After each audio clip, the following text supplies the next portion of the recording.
Welcome to the Deep Dive. Today we're tackling something really fundamental, our deep-seated need for stability in a world that, well, often feels anything but stable. Yeah, it's core to being human, isn't it? Definitely.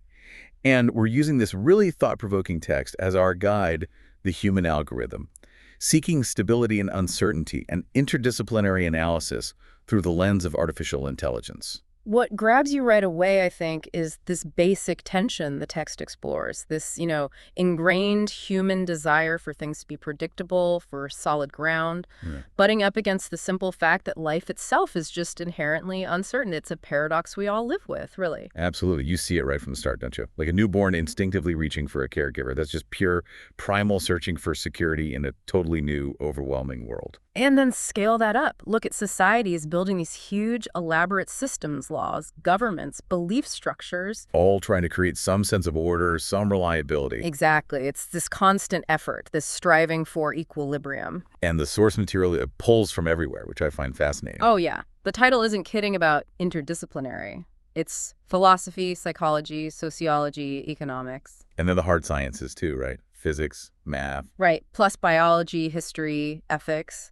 And the really novel part is looking at it all through the lens of artificial intelligence. That adds a whole new dimension. Okay, so let's unpack that. What's our main goal here as we dive into this? What are we trying to figure out? Well, I think at its heart, we're trying to sort of decode the human algorithm for seeking stability. How do we actually do it? As individuals, as society. How do we try to create order? Yeah. And that's where the AI perspective gets really interesting. It's almost like getting an outsider's view on our own fundamental strategies. And the text also pushes us to think about the limits, doesn't it? Where this human algorithm might, fall short or even break down. Exactly. Are the ways we typically seek stability always the best ways? Or even effective? Right. It's not just spotting the urge, but really digging into how we pursue it and where that might go wrong. Now, the source covers a huge amount of territory. Can you give us a quick rundown of the key areas? Sure. So we'll start with how different fields even define stability and uncertainty. You'll see it varies quite a bit. Okay. Then we'll dig into the biological and psychological roots. Why is this drive so strong? We'll look at how it shows up in history across different cultures. Right. A big part will be understanding how this whole dynamic, seeking stability, facing uncertainty, plays out in all those different fields we mentioned. And the big questions too, like, is perfect stability even possible? Exactly. And the role of meaning making for us humans when faced with the unknown. And finally, how AI is changing the game, adding this whole new layer. Okay, sounds like quite a journey. Let's dive in. So one of the first things that really jumps out is just how differently stability and uncertainty are framed depending on the discipline. Right, not one single definition. Not at all. Take philosophy. Stability there often connects to the idea of certainty. You've got epistemic certainty, like, can we really know anything for sure? The highest bar. Okay. And then there's psychological certainty. That's just how strongly someone feels sure about something, regardless of the evidence. The difference between fact and feeling. Precisely. And even moral certainty, that level of conviction that's, good enough to act on in daily life. Like in a court case, maybe it's not 100% absolute proof, but it's convincing enough to make a judgment. That distinction, knowing versus feeling secure, that's really key, isn't it? They aren't always aligned. Not at all. And then you have a philosophical view like existentialism, which flips it. Stability isn't something you find out there. It's something individuals have to actively create by finding their own meaning in a universe that doesn't just hand it to you. Kind of a radical internal stability then. You could say that. Interesting. So philosophy looks at it from a very human, almost internal perspective. How does that compare with, say, physics? It's almost the complete opposite view. In physics, stability often means equilibrium, a state where a system isn't really changing much over time. Okay, that sounds intuitive enough. But here's the kicker.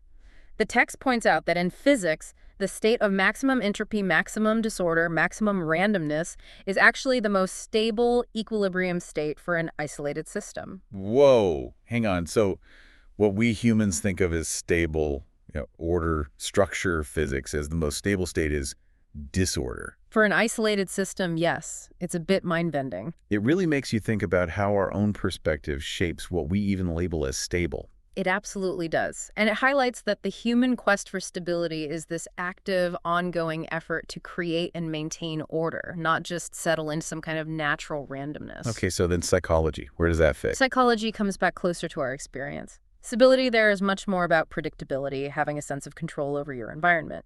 Uncertainty, then, is often directly linked to anxiety, to stress. Yeah, that tracks. I mean, not knowing what's next can be really unsettling for most people. Definitely. And the text brings up this idea of tolerance for ambiguity, how comfortable different people are with situations that are, well, unclear or could mean different things. Right. Some people thrive on that, others hate it.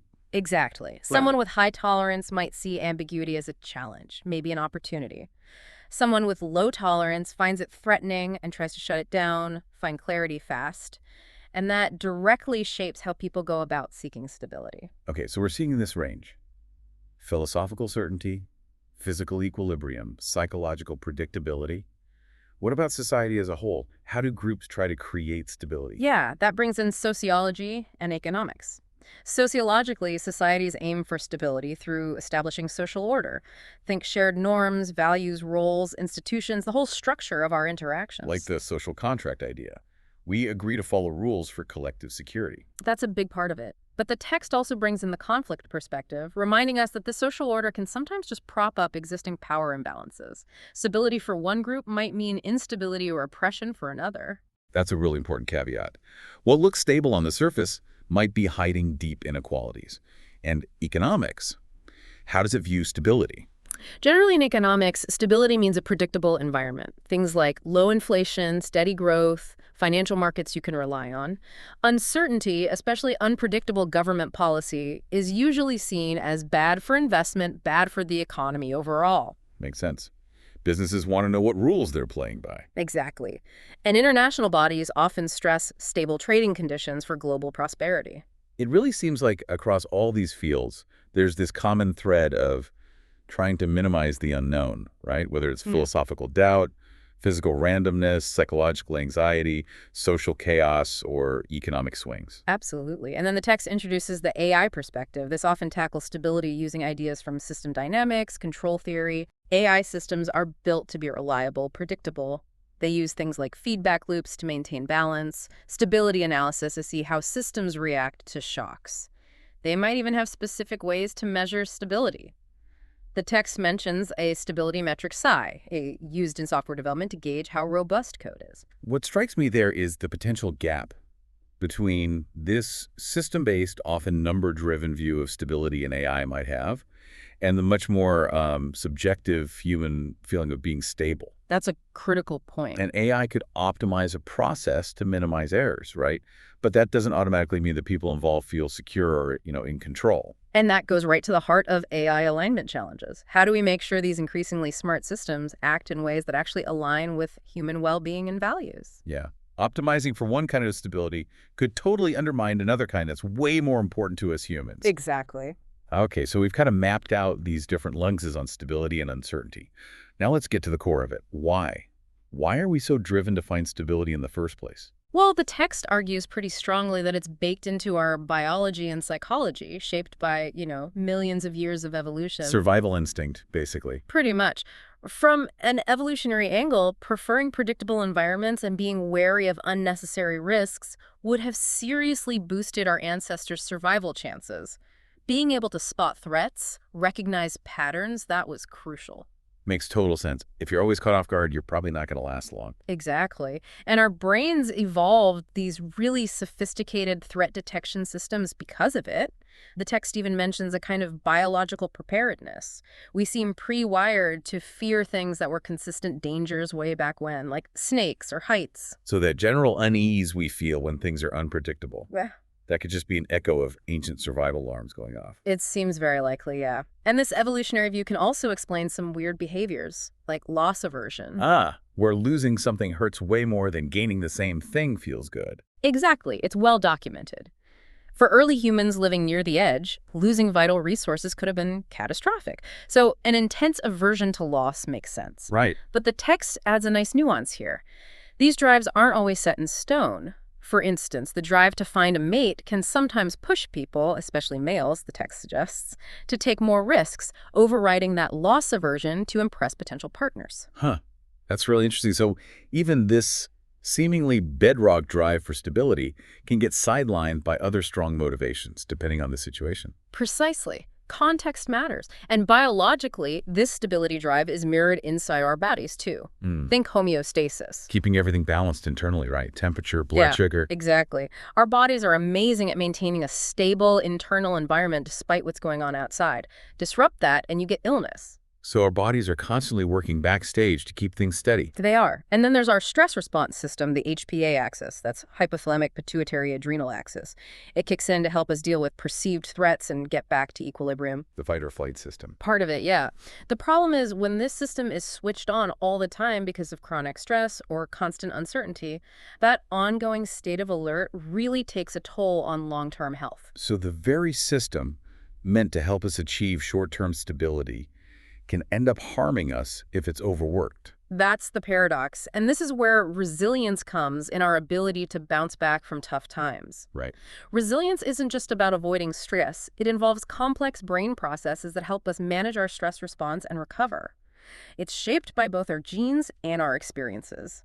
So it's not just trying to dodge uncertainty, but building our capacity to handle it when it inevitably shows up. Absolutely. And psychologically, this need for stability starts incredibly early. Attachment theory is key here. The bond between infants and caregivers. Yes. That bond creates a foundational sense of security. A caregiver who's consistently responsive helps the child develop a secure base. It's a safe haven. Exactly. And that secure attachment gives the child confidence to explore the world, knowing they can always return to that source of comfort. And those early attachment patterns, they stick with us, don't they? Affecting relationships later on. Research strongly suggests so. Secure attachment is linked to better emotional regulation, social skills, healthier adult relationships. Insecure styles can lead to difficulties with intimacy and managing distress.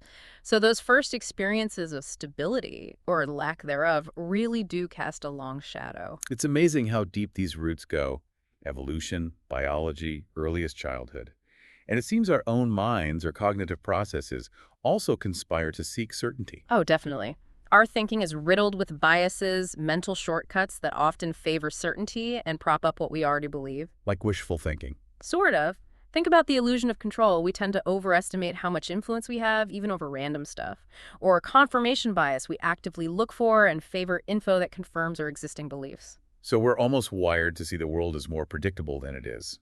Our brain's like a neat story, even if it's flawed. It can feel comforting psychologically, but it can also lead to bad decisions and make us resistant to new information that challenges our views. Right. And when we do face stress, including uncertainty, we use different coping mechanisms. Problem-focused coping if we think we can change the situation. Try to fix it. Yeah. And emotion-focused coping if we feel it's beyond our control and we just need to manage how we feel about it. So it's not passive. We actively try mentally and behaviorally to create order. But thinking about individual drives makes me wonder, how does this scale up? How do whole societies pursue stability? Yeah, that brings in history and sociology. Throughout history, societies have built incredibly complex systems to create order and predictability. Think governance, laws, economies, shared beliefs. Right. All collective attempts to establish stability. Like the Roman Empire, for example. The text mentions their strong central government, rule of law across huge areas, economic integration, powerful military. Right. That sounds like a massive, deliberate stability project. It absolutely was, and it worked for a long time, the Pax Romana. But even then, the text notes, there were underlying issues like inequality that eventually brewed instability from within. And the Incas. Another example. Yes, a very different model. Highly hierarchical, state-controlled economy, vast infrastructure achieving stability through intense central planning and control.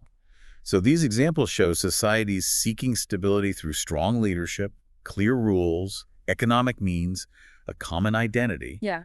But the text hints these imposed systems can be fragile too. Exactly. Both Rome and the Incas, despite seeming so stable, eventually crumbled under various pressures. It suggests that stability relying too much on rigid control might actually be brittle, lacking the adaptability needed for unexpected changes. And then there are belief systems, religion, ideologies. They seem crucial for social stability, don't they? Hugely important. Sociologically, especially from a functionalist view, religion can provide shared meaning, purpose, reinforce unity through common values and rituals, and act as social control by defining right and wrong. Historically, religious institutions were often anchors of social order. But there's a flip side, right? There is. The conflict perspective reminds us these same systems can be used to justify inequality, maintain power structures, and suppress dissent. Stability for some, again, at the expense of others. The comfort and identity on one hand, potential tools of power and division on the other. Yeah. A real trade-off. And what about technology? We've always used tools to try and control our environment, make it more predictable. Always. From the earliest farming techniques giving predictable food supplies, to modern infrastructure managing resources and buffering us from disasters, technology is key in the stability quest. And now AI, taking prediction to a whole new level. Right. We now have AI aiming to forecast everything from conflicts to economic trends, even something simple like standardizing tech processes in factories or communications that creates more predictable, reliable environments, too. But just like with social structures and beliefs, tech has downsides, unintended consequences, doesn't it? Stability here might mean new uncertainties there. Exactly. Technology is definitely a double-edged sword. It gives us powerful tools for certain kinds of stability, but the rapid pace of tech change itself can be hugely disruptive. It creates new risks, new vulnerabilities, new ethical headaches we then have to deal with. It's like a constant cycle. It really is. As the text says, our tech quest for stability seems locked in this co-evolutionary dance with new forms of uncertainty. Solve one problem, create another. Okay, shifting gears slightly. The Force digs into how different fields of knowledge grapple with this stability-uncertainty interplay. Let's go back to philosophy and ethics. Yeah, philosophy, as we touched on with existentialism, really tackles the big question. How do we find meaning in a possibly chaotic, maybe meaningless universe? Right. Thinkers like Albert Camus with absurdism explored this tension. His idea wasn't to find some hidden stability, but to find meaning by actively rebelling against the meaninglessness, by embracing life fully, uncertainties and all. So creating our own meaning in spite of uncertainty, not by denying it. That's quite empowering in a way. It is. And the whole free will versus determinism debate ties in here too. Oh, so? It's our ongoing struggle, isn't it? Trying to square a predictable cause and effect universe with our deep feeling of having agency, making free choices. If everything's predetermined, what does stability or instability even mean for our actions, our responsibility? A fundamental puzzle. Exactly. Views like compatibilism try to argue that maybe free will and determinism aren't mutually exclusive, that they can somehow coexist. A deep question about our place in the cosmos and ethically. How does the pursuit of stability raise ethical issues? Well, ethically, seeking stability often forces tough trade-offs with values like freedom and autonomy. Think about increased surveillance for security. Where's the line? Public health crises really bring that out, don't they? Balancing collective safety with individual rights. Absolutely. Ethical frameworks like Mill's harm principle, limiting liberty only to prevent harm to others, try to offer guidance, but it's always a difficult balancing act. Finding that equilibrium between security and liberty. Okay, now turning to the more quantitative fields, physics and math, how do they handle uncertainty? They give us incredibly powerful tools. Chaos theory, for instance, shows that even in systems with clear rules, tiny changes in starting conditions, the famous butterfly effect, can lead to wildly unpredictable results down the line. So prediction has limits, even in deterministic systems. Right. Probability theory gives us a rigorous way to quantify uncertainty, make predictions based on incomplete info. And Bayesian reasoning offers a framework for updating our beliefs as new evidence comes in. It's a dynamic approach to uncertainty. So tools to understand and work with uncertainty, even if we can't eliminate it. What about biology? How does life itself deal with an unpredictable world? Adaptation is the key strategy in biology. For an individual organism, homeostasis keeps the internal environment stable. Right, we covered that. And organisms adapt over different timescales. Short-term physiological tweaks, developmental changes across a lifetime, and evolutionary adaptations across generations, all responses to a changing, unpredictable environment. It's a very dynamic kind of stability then, constant adjustment. But surely there are limits. Oh, absolutely. Homeostatic systems can be overwhelmed. Adaptations that work in one environment might be useless or harmful if things change. There are always trade-offs. Biological stability isn't about being static. It's about maintaining function through change within limits. Okay. And finally, back to psychology, specifically how we build meaning frameworks to cope with uncertainty. We talked about beliefs, but the text mentions specific theories. Yes. Terror management theory, or TMT, argues that knowing we're going to die creates this deep, often unconscious anxiety. Mortality awareness. Exactly.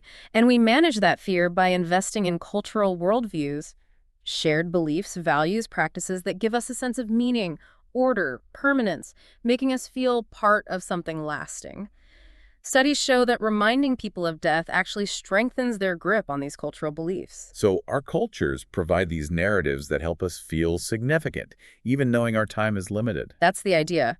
Meaning maintenance model, MMM, is slightly broader. It suggests we just have a basic need for meaning, for things to make sense cognitively. Our brains like coherence. Right. And when something threatens that sense of uncertainty, contradiction, we engage in fluid compensation. We basically grab onto any available meaning framework, even one unrelated to the threat, just to restore that general feeling of order. Like scrambling for an anchor when the ground shakes. Kinda, yeah. And then there's Viktor Frankl's logotherapy. From his experiences in the Holocaust. Exactly. He emphasized the will to meaning as our primary drive. He argued we can find meaning in any circumstances, even horrific suffering, through work, love, or choosing our attitude towards unavoidable hardship. Focusing on something beyond ourselves, self-transcendence was key for him. It's incredible. Finding purpose, even in the depths of uncertainty and suffering. It really seems like creating internal meaning is how we achieve psychological stability when the outside world offers none. Precisely. And while meaning feels personal, it's often built and sustained socially through relationships, shared culture. Having a diverse meaning portfolio, finding meaning in multiple life areas, makes us more resilient if one source gets disrupted. Right. Don't put all your meaning eggs in one basket. Basically, yeah. So after looking at all these different angles on seeking stability, the source then asks a really crucial question. Is absolute stability even achievable or even desirable, given all the uncertainty out there? And the text argues, pretty convincingly, I think, probably not. There are just too many fundamental sources of uncertainty baked into reality. Like what? Well, the sheer complexity of natural and social systems, the unpredictability of human behavior, constant environmental change, and the disruptive force of technological innovation, it's just inherent. It feels like trying to hold water in your hands. The tighter you grip, the more slips through. Yeah. Maybe aiming for rigid, absolute stability is actually counterproductive. Exactly. And that points towards prioritizing adaptability and resilience over trying to achieve some fixed, unchanging state. Okay, resilience, what kinds? The text distinguishes between engineering resilience, how quickly a system bounces back to its original state after a shock. Like a bridge swaying in wind then settling. Right. And ecological resilience, the system's capacity to absorb shocks and keep functioning, even if it changes somewhat in the process. Plus, adaptability, our ability to learn and change our strategies based on new conditions. So it's not just bouncing back, but maybe bouncing forward, learning and changing. Precisely. In dynamic environments, being too rigid, too focused on maintaining one specific state can actually make you more vulnerable when big changes hit. Think of hyper-optimized systems with no backup efficient in normal times, but incredibly fragile when something unexpected happens. We need some wiggle room, some capacity to absorb shocks and adapt. That seems to be the key insight. And this probably applies individually too, right? Being too rigid in our routines or beliefs might make us less able to cope when life throws curveballs. That makes sense. And the text also notes stability is often scale-dependent. What creates stability at one level, say within a small group, might actually create instability at a larger scale by making the whole system more brittle. We need to think about these cross-scale effects. It really highlights how interconnected everything is. Simple fixes for stability here might cause problems over there. Okay, so if absolute stability is likely off the table, the text really doubles down on our human capacity for meaning-making. Yes. If we can't perfectly control the outside world, our ability to build narratives, commit to values, foster relationships, engage in purposeful action that becomes paramount.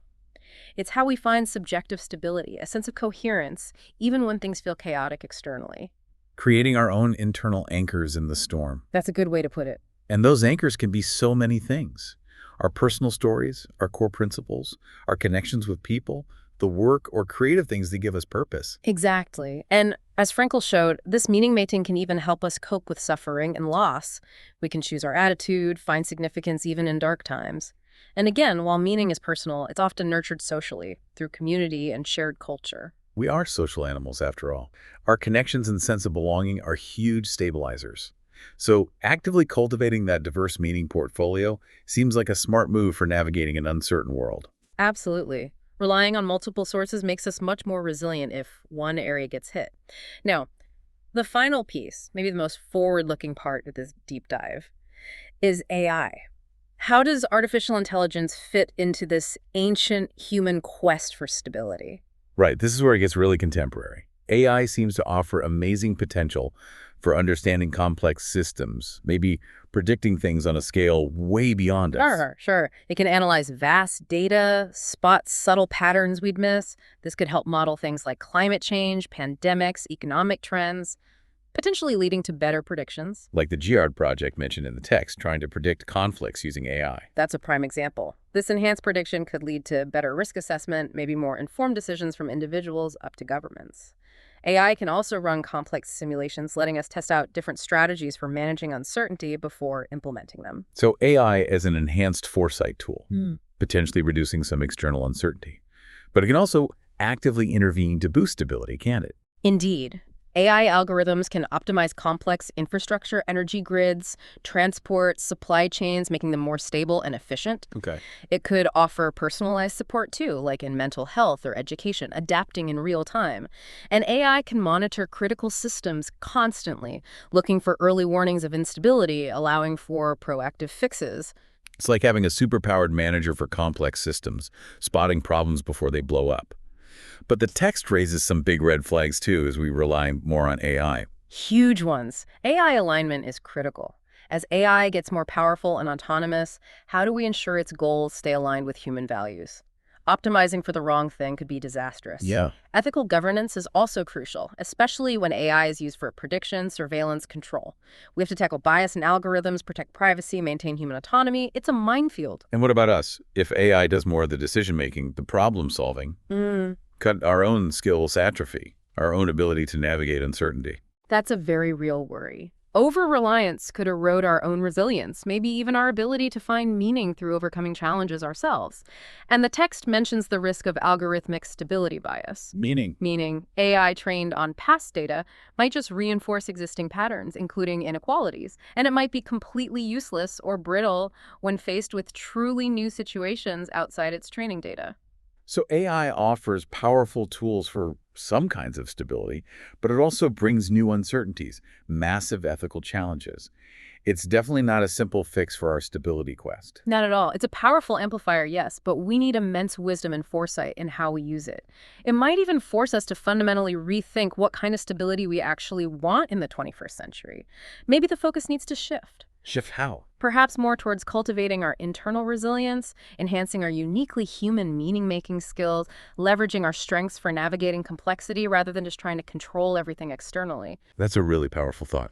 So as AI potentially takes over managing external stability, should we humans focus more on cultivating that inner resilience, our meaning-making capacity, our uniquely human strengths to handle the future? Yeah. The age-old dance between order and chaos now has algorithms involved. What does that mean for the human algorithm? It's a profound question to leave with, isn't it? This journey of seeking stability and uncertainty is just fundamental to being human. And now AI is this huge, rapidly evolving new character in that story. This has been incredibly insightful, a real deep dive into something so core to us all. Thank you so much for unpacking all this. My pleasure. It's fascinating stuff. And thank you for joining us on the deep dive. We hope this exploration has offered some valuable new ways to think about our constant navigation between order and chaos. This is DigitView.